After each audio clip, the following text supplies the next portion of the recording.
Kembali lagi di Cerita Cinta Channel. Jangan lupa like, comment, and subscribe ya. Terima kasih.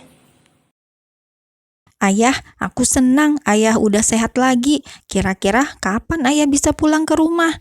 Ia duduk di ranjang tempat ayahnya berbaring.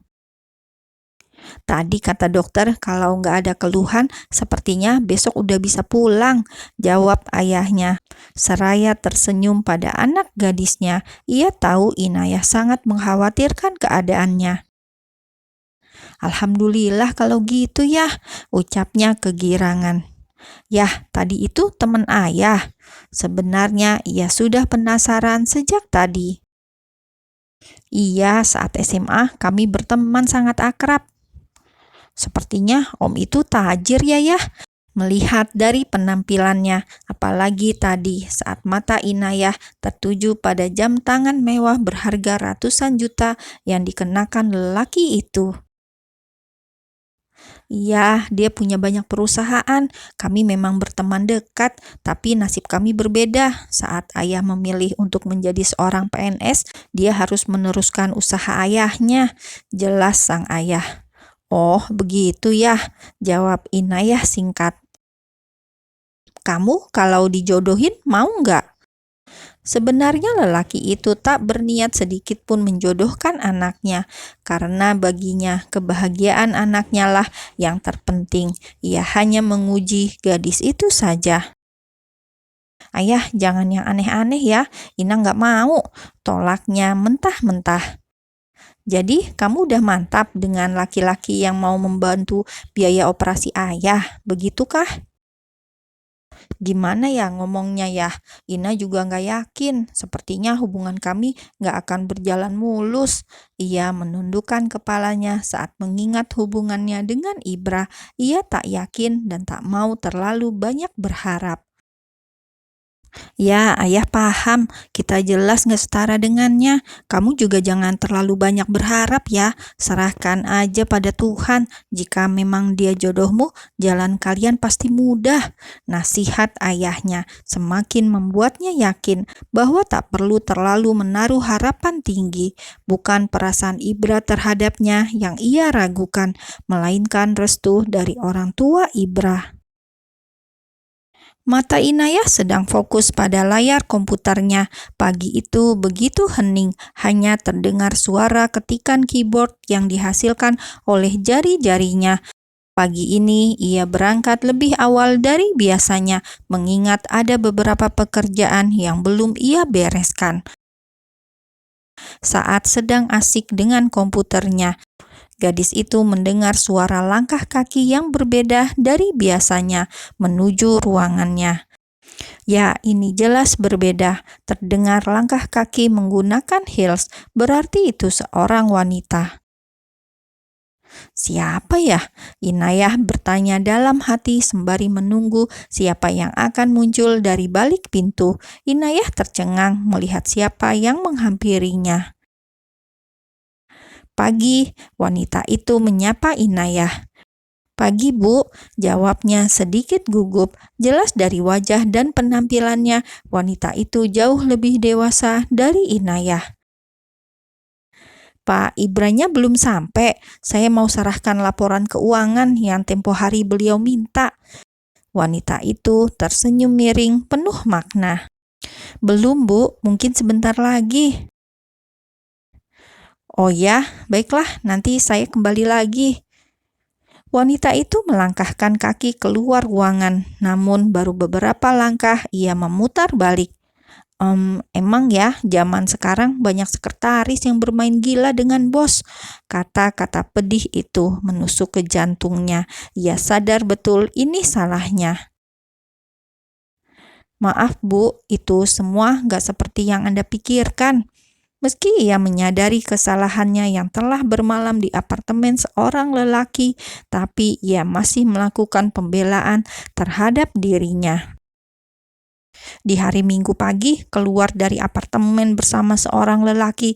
Mungkin kalau orang lain yang melihat, pemikirannya pasti akan sama seperti saya, ujarnya dengan menambahkan senyum sinis. Ada apa ini?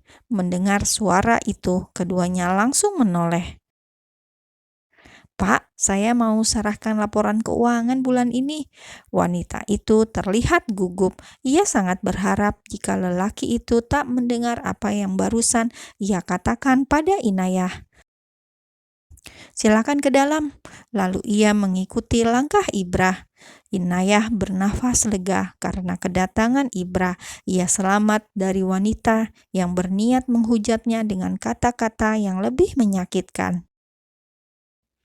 "Ini laporan keseluruhan bulan ini, Pak. Silakan dicek dan disesuaikan. Jika ada yang ingin Bapak tanyakan, Bapak bisa langsung panggil saya," ujar wanita itu dengan sangat hati-hati karena melihat wajah bos sedang tidak bersahabat. "Ini manusia emang gak pernah ada senyumnya kali ya? Atau dia gak tahu caranya senyum?"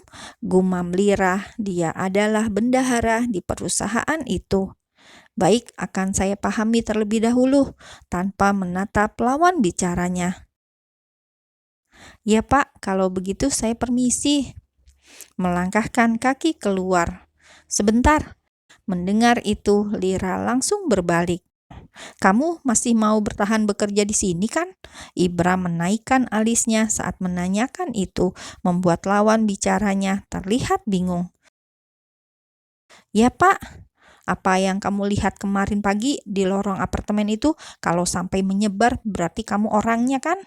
Kali ini Ibra menatapnya dengan tatapan tajam. Lira terbengong.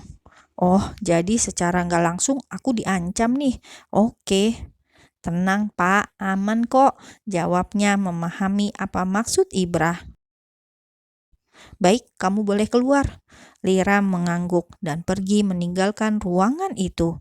Sebelum benar-benar melangkah keluar, ia melirik sinis ke Inayah.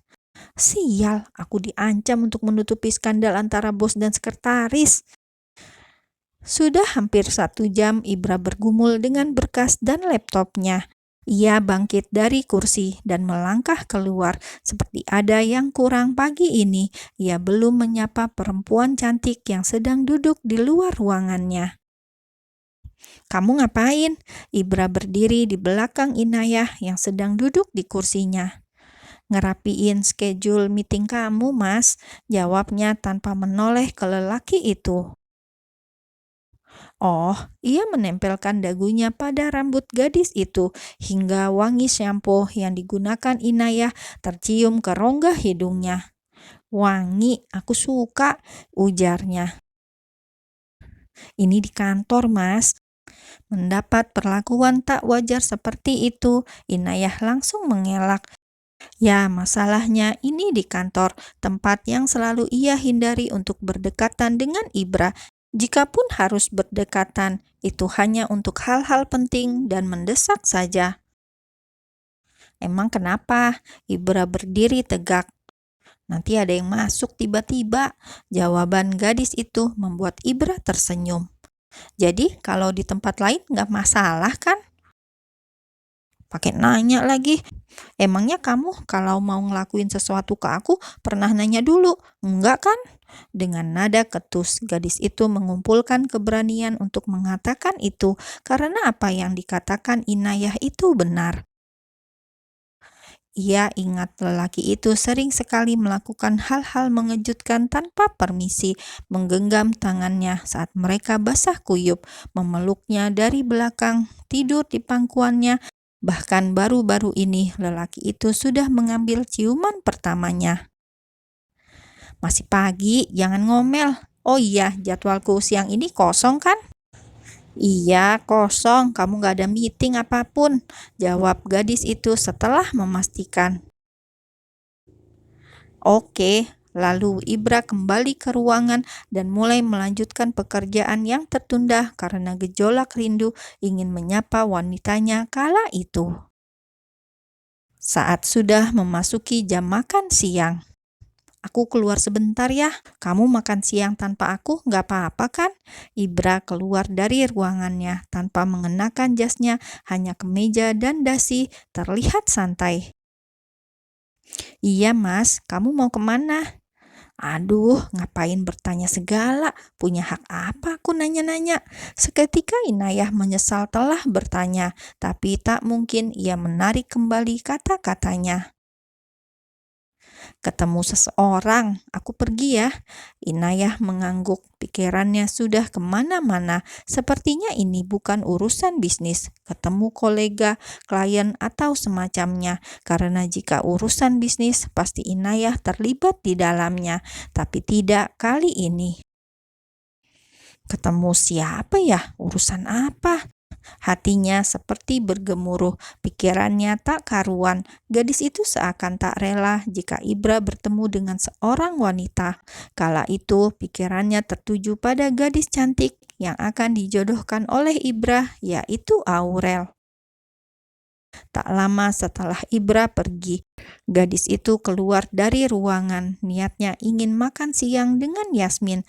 Lalu saat di lift ia merenung, aku nggak pantas bertanya, aku nggak pantas tahu karena aku bukan siapa-siapa.